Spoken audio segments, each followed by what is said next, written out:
Hello, I'm Gerald Hill, Superintendent of the West Bloomfield School District. I'm joined today by Alesia Flye, Assistant Superintendent for Curriculum and Instruction, and we're also joined by Kim Muncie, West Bloomfield's Curriculum Specialist in the area of Social Studies and English Language Arts. We are here today to talk about a very unique program called AVID. And the AVID program has been in place in the West Bloomfield School District for 9 years. It certainly has, Dr. Hill, and in fact, not only did we begin the AVID program in 2005, we're very proud of the fact that West Bloomfield was the first district in the state of Michigan to implement the AVID program. And if I recall, the AVID acronym stands for Advancement via Individual Determination, which is a mouthful. I understand why they say AVID. Alesia, can you tell us what the AVID mission is? Yes, the AVID mission is to help close the achievement gap. It also prepares students for college and career readiness opportunities. And really, it's an opportunity and used as a tool to help access a rigorous curriculum for all students. And in our school district, how is the AVID program being implemented? We have been implementing AVID at the secondary level as an elective course or elective opportunity for students since its inception. But we also began last school year to implement AVID at the elementary level. So now we have our 3rd, 4th, and 5th grade students who are also utilizing those strategies, and of course our teachers in terms of best practice around teaching and learning. Kim, can you share with us some of the training components for teachers as they get into the AVID program? Sure. So what's really nice about the AVID program is our teachers have the opportunity to attend a 3-day summer institute. So they go and get their first round of training through that opportunity, and then back in the districts, building site team members or members and teaching staff that have been through the Summer Institute also provide ongoing professional learning opportunities in the form of late start meetings. They do some of the training within the buildings or after school workshops as well. Let's now take a look at our AVID program in action in our classrooms.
We welcome our teachers, Joe Chagnon, who is a national presenter for AVID from Abbott Middle School, and also Andrea Williams, who is a middle school teacher at Orchard Lake Middle School. You both are teachers at the middle school level. Andrea, can you share with us the components of the AVID secondary program? Absolutely. The 2 key components in AVID at the secondary level are Wicker and tutorials. So Wicker includes writing, inquiry, collaboration, organization, and reading. And every Monday and Tuesday we spend time focusing on one of those key components. With writing, we help kids learn how to write with Cornell notes, we do quick writes, and we help them improve their writing skills so that they can do better in their academic classes when it comes to writing. Inquiry, we help them raise the level of the kinds of questions that they're asking through our tutorials and through understanding the COSTA's levels of questioning and thinking.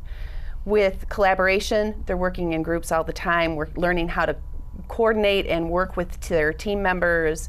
They're doing that through tutorials as well as other activities that we do in class. We also focus on organization every day with helping them organize and keep their binders organized, keeping up in their planners, making sure that they're keeping track of all of their homework and their tests, and they're also their extracurricular activities that they have to manage into their schedule. And then we focus on reading with helping them develop critical reading strategies that they can use when they're stuck with a piece of text that they're trying to understand. So I mentioned tutorials when talking about Wicker. Let me tell you a little bit more about what's involved in a tutorial. Tutorials are a really integral part of AVID because they're helping students to learn how to approach a problem that they're stuck on and work through that problem on their own. They're working in class with a team, but they can use the skills and strategies that they're using with their team when they're by themselves to solve their own problems.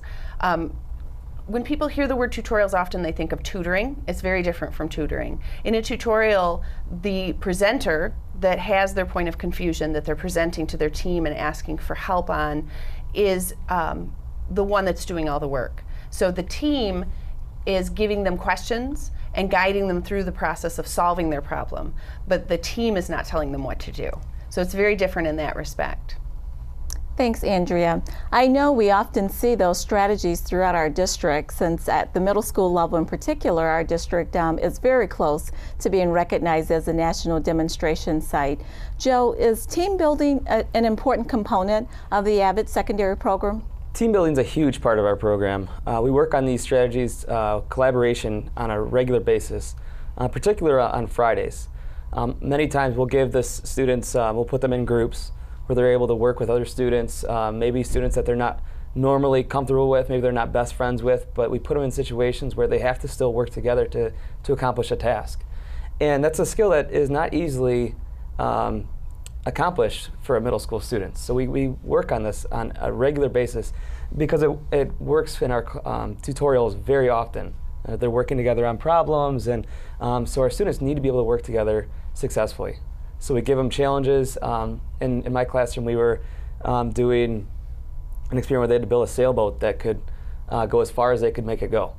And they only got a certain number of materials and a certain amount of time to do this task. And you get a lot of disagreement and agreement, and those are things that happen in real life. So we try and put our students in those situations to work through it, so that later in life they're able to work out those problems on their own. Kim, can you share with us how the AVID program is different at the elementary level compared to the secondary level? Sure. So the biggest difference is that in the middle school and high school, AVID is an elective class. Kids report there every day. In the middle school or in the elementaries, it's throughout the day. So it's not a separate class. The Wicker strategies are introduced and structured in a way that are age appropriate, but they happen throughout the whole day in all academic curricular areas. They're teaching students to read, write, organize, and collaborate. So what you're seeing here in this classroom is an example of 3-column notes, which fits writing and organization as a strategy to help kids process during their study of weather. You're also going to see students interacting with the content as they role play what happens when a warm front meets a cold front. And again, this helps students who learn in a variety of ways better become engaged in that lesson. So a piece that's very strong in AVID is this whole sense of student success skills, and one of those pieces is all around students' learning styles. So at both the elementary and the middle school levels, students are involved in learning style inventories where they can find out if they are primarily an auditory, a visual, or a kinesthetic learner. Well, I always thought that I just didn't really like to sit in my chair all day, but after we figured out what kind of learner we are, and I learned I was kinesthetic, and they don't really like to sit down all the time. They like to get up and move around. So that kind of fits me. Yeah, I've been using in my social teacher, Mr. Copico's class, because he's more of a strict teacher, so I have to learn to kind of, learn with them better, especially in high school, because AVID is from 7th grade to you graduate from high school, which is 12th grade. So if I stay in AVID, I can keep my focus up instead of having if I get out of AVID, I will probably fall apart because I'm used to doing something else. I'd like to welcome Sonja James, principal of Sheiko Elementary School, Principal Morrison Borders, and Assistant Principal Scott Long, both from Orchard Lake Middle School. I would like to ask each of you the impact that AVID has had in your building. And Sonja, let's start with you. Okay. At Sheiko, the students really focus on the organizational binders, particularly at the 4th and 5th grade level, utilizing those each and every day, because as they prepare for our 5th graders to move on to middle school, that will be an expectation. And with regards to what's happening with our teachers, This year we are really focusing in on the levels of questions, making sure that teachers are asking good questions, good quality questions, level 2, level 3 type questions for our students. And so I think for us, those are the two high impact things that's happening at Sheiko with regards to AVID. I'm going to talk a little bit about the students who are in AVID and the things that we see from them. What we see from them is a more refined focus on their schoolwork, a refined focus on their future, whether or not they were thinking about going to college before or not. Now you see that focus on that next step, which is college for all of our students.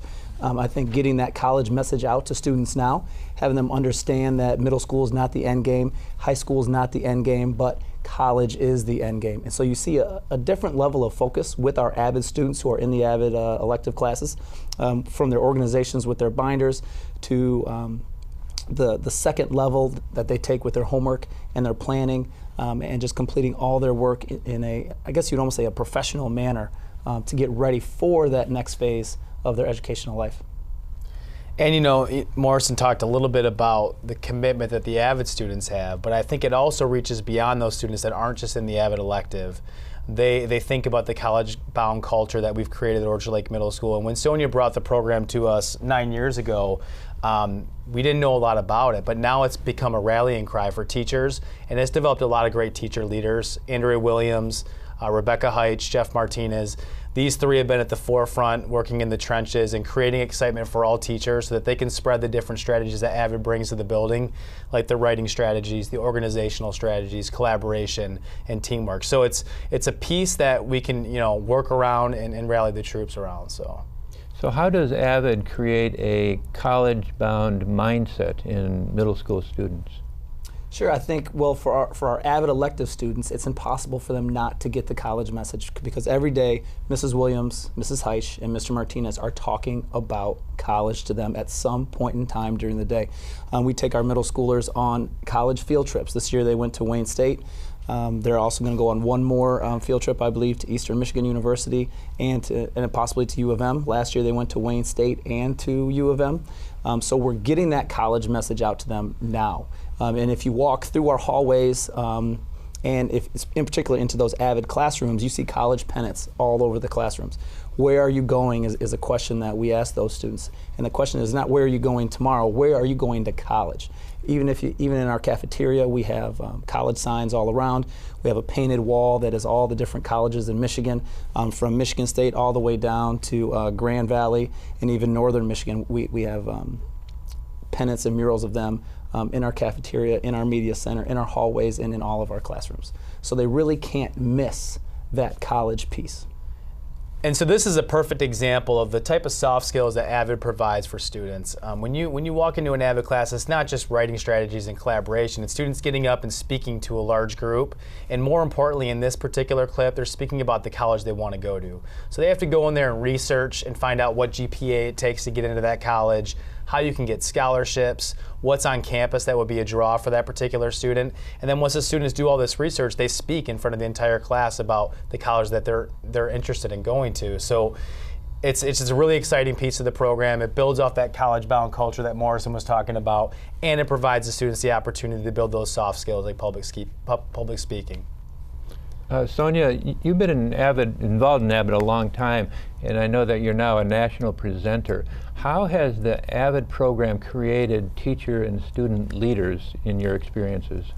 Well, as I think about our teacher leaders, working with teachers that have been trained in the Summer Institute, many of those teachers come back and they provide the professional development for our staff. So them stepping out with the learning that they have acquired and helping build that knowledge within our building, helping build that capacity, and that is something that we want to have happen because we have a lot of knowledge in the building, and with that, just continuing to grow.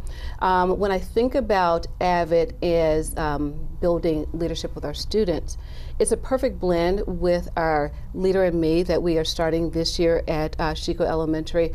That's our theme, leadership, and that's our goal, is to build not just an academic student, but a well-rounded student, and just for our students to understand that they have leadership capacity at at some level. Every student that walks through that door is a leader in some form or another, and that's our goal each and every day, that we instill in our students, and we're building that. So it's a work in progress, but it's one of the things that we see as vital and important to students as we build a well-rounded whole student. So coupled with AVID and our leader in me, that's the work that we're doing at Sheiko. And have you noticed any challenges with the AVID program? I think the challenge is the time to do all the things that we'd like to do with it, the time, and still having more of our teachers attend the Summer Institute. Being that it's newer at the elementary level, it is getting them to the Summer Institute. But other than that, we have a lot of resources in the building, and I think with us being able to collaborate with our middle schools and using them as a resource, that we'll be able to continue to grow that, that strength in numbers at Sheiko or at the elementary levels. We are going to take a short break and be right back with Principals Amy Hughes and Eric Pace. Welcome back to A Closer Look. I'd like to introduce Amy Hughes, principal at Abbott Middle School, and Eric Pace, assistant principal at West Bloomfield High School. We'll start with Amy. Amy, tell me about the impact that you've seen AVID have at your middle school. What kind of impact does it have on creating teacher and student leaders? I think the overall impact at Abbott has been that all teachers are using AVID best practices and strategies to ensure student success at all levels. Our teachers have an AVID site team that meet monthly, and that gives teachers a voice as to the direction of our building and where we're going. And then in terms of students, they're advocating more for themselves, making themselves feel more confident in classes, and that kind of makes them better student leaders in their classrooms. Thank you, Amy. In fact, one of the most powerful activities that AVID has created are the passion speeches. And here's a snippet from one in Lindsay Belli's classroom on animal cruelty. Animal cruelty can be either active, which is commissive, or passive, which is omissive. Passive cruelty is characterized by neglect, such as starvation, parasite infection, poor shelter, or extreme weather, or lack of veterinarian care. And then there's active abuse, is where someone physically hits their pet in a way that it would hurt it. This is the percentage of the animals that get abused. 64.5% are dogs, 18% are cats, 17.5% are other animals. Dogs such as pit bulls and bulldogs are the main breeds that are reported.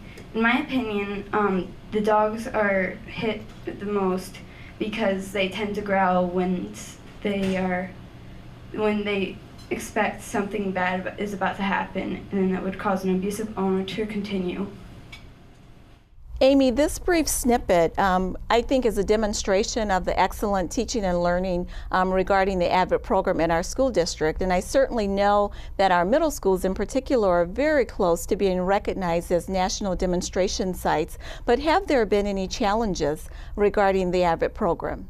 I think early on, the biggest challenge that we had was telling our community and even our students that AVID is not a program for academically low students, that it is a program really advocating college readiness and advanced classes. And after a couple of years, we haven't had that issue anymore. Students know that it's a program where they have to be working hard and ready to put themselves into those challenging classes. So we don't really have that issue anymore, but definitely the first couple of years of our program, we were really working purposely to get that communication out there.